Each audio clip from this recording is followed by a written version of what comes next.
Hunting season is just about here. Today we're going to shoot the Henry Long Ranger. This is chambered in .308 Winchester. It's a lever action firearm that's also magazine fed. And as shown in prior videos, it's just beautiful. The craftsmanship, the woodworking all the way around. A beautiful gun, but we hadn't shot it with magnification yet. So today we outfitted it with a Burris 3x9 scope, loophole rings, and decided to take her out to the range. Hello everybody, and welcome to Gun News and Reviews. My name is Dave Drake, and today we're going to do a part 2 of our overview of the Henry Long Ranger in .308 Winchester, which is this beautiful firearm right here. It's a lever action magazine fed firearm. It's been on the market for a couple of years from Henry, and I'll point right here to where you can click to see the original tabletop overview. We promised we would show you some shooting with magnification. That's what we're going to do today. And you're going to see as we get into the shooting videos, it was an extremely windy day. Not ideal for either sighting in a scope, not ideal for showing you what a rifle's absolute accuracy capabilities are. But guess what? Where I hunt, where a lot of us hunt, the wind emulates what we saw today. It's a beautiful facility out here, Caribou Gun Club in the Sewer, Minnesota. I'll include some info in the links. But as you can see, we're definitely shooting in some wind today. I'm not a big excuse maker when it comes to why I didn't shoot a 1/2-inch group or anything. But yeah, it matters. It matters a lot when you're struggling against that. So all of our shooting today was done off bags off the bench at 100 yards due to the wind. Didn't really make a lot of sense to go out farther, but we will take some further shots in a future video. Trigger pull on this, I measured it earlier today, sits between 4.5 and 5 pounds consistently. It does have a little bit different break to it, so make sure you do some practicing with it before you go hunting. First two types of ammo we tried were Norma hunting and the Federal non-typical, both 150 grain .308 Winchester.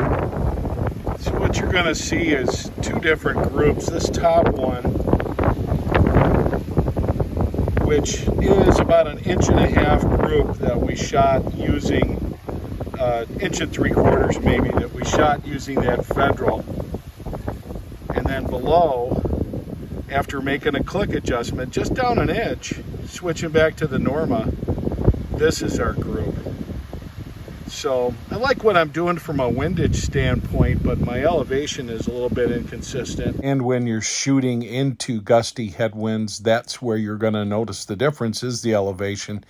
Really hard to read or gauge what that's doing when the wind is in your face. So I don't know how much of this is attributable to anything except the wind, but I certainly don't think it has anything to do with the rifle, that's for sure. We decided to see how this 180 grain Federal Power Shock would do in this type of environment today. You can see that trees stirring in back of me. It was a consistent wind all day.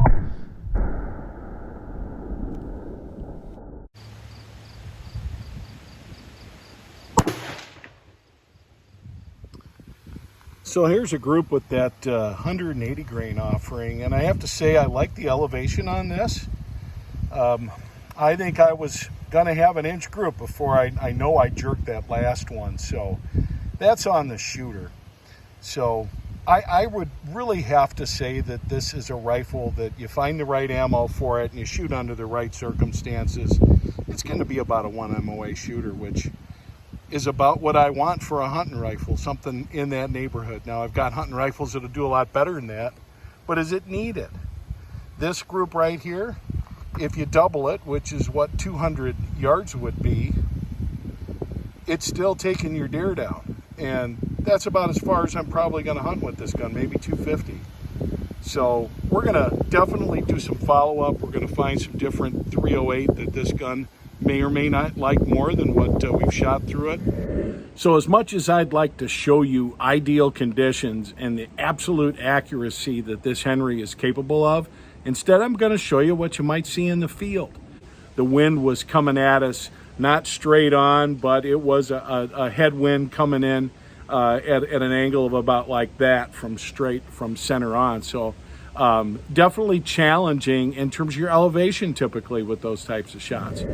One of the other things I'm noticing about this Henry is it definitely does have a break-in period on this lever and the trigger too, I believe. But the lever, while smooth from the factory, does seem like it's going to do better the more you work it out. I'm also waiting to see if Henry's going to provide a big loop replacement lever for this like they have for some of their other models.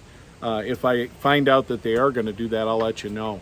But this is just overall a beautiful rifle, and definitely has the kind of accuracy you'd want for hunting. Hey, I want to thank you for joining us today. I will take this Henry out again under more ideal conditions. We'll also, as ammo availability picks up, try out some other loads and find out what this really likes. High recommend on this. It's the Henry Long Ranger. This one's in 308, comes in other calibers. This is David Drake for Gun News and Reviews. If you want to support this channel, you can hit the join button, which is at the bottom here, or go to the homepage. Little as 99 cents a month. Anything helps. Keep us in ammo, keep us in firearms, and keep these reviews coming. Thanks again. Gun News and Reviews is proud to be working with the Caribou Gun Club, located in Le Sueur, Minnesota, about an hour south of Minneapolis, St. Paul. A complete complex including dining facilities, trap shooting, private hunts, rifle ranges, pistol ranges, and more. Suggest you check them out if you're in the region.